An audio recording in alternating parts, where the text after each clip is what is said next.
there was something called the Mental Health Services Act that was passed in California that says that they're going to put a special tax on anybody making over $1 million, and that those funds would be dedicated to helping address the devastation that happened to mental health budgets throughout the state. So these funds are available. So Berkeley is now, sitting on somewhere between $6 and $8 million of unspent funds that they're saving for a rainy day. And I'm looking out going, I don't mean to alarm you, but it's raining. Yeah. It's raining hard. We could use that money right now. Absolutely. And so what I'm saying, like, they've got this paltry sum for substance abuse. They directed $200,000 towards the creation of a special care unit, which again is like, that's a drop in the bucket compared to what we need to get, what we want to do is have, dispatch and be able to dispatch, clinicians and peer counselors and so forth to the scene of somebody in crisis to actually deliver services, not restrain them and package them and ship them off to some other facility, but to actually deliver services right there on the spot. Oh, and I think we talked on the phone about this. I've worked in community mental health since 1987, so I'm right there with you, right? Like, we've watched a lot of crap go down. And what I've learned is that unless the funds that help people are private, it's virtually impossible. But that is so wrong.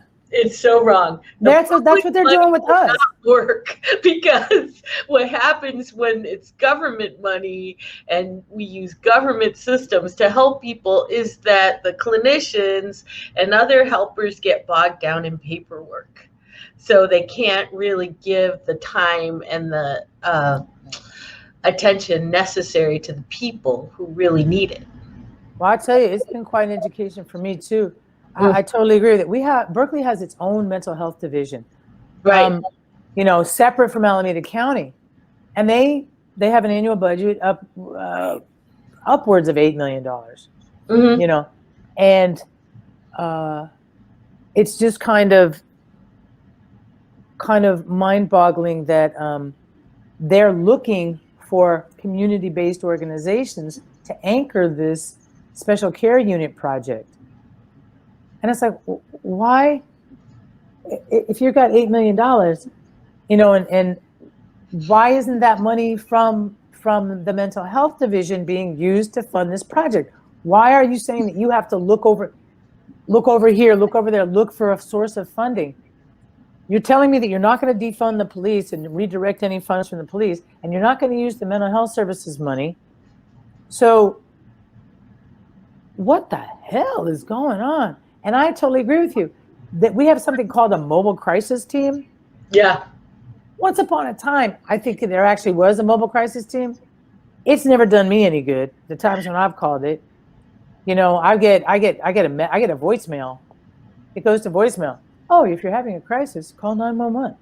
It's like, well, I kind of did, and so these guys are out to dinner, and meanwhile, my friend is like, suicidal. So they've never done me any good. But the mobile crisis team right now, it's got two people. Two people. It is budgeted at $771,000 a year.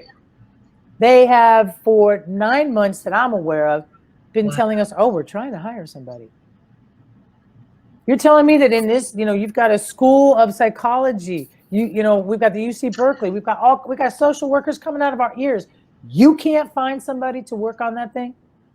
Well, to be fair, Andrea, I have been a manager at some of these places I've worked, and it is a problem. And since COVID, it got even worse. To find clinicians you can hire in the Bay Area, because most clinicians, even if they're schooled here, they have to leave afterwards because they have these huge student loans to pay off.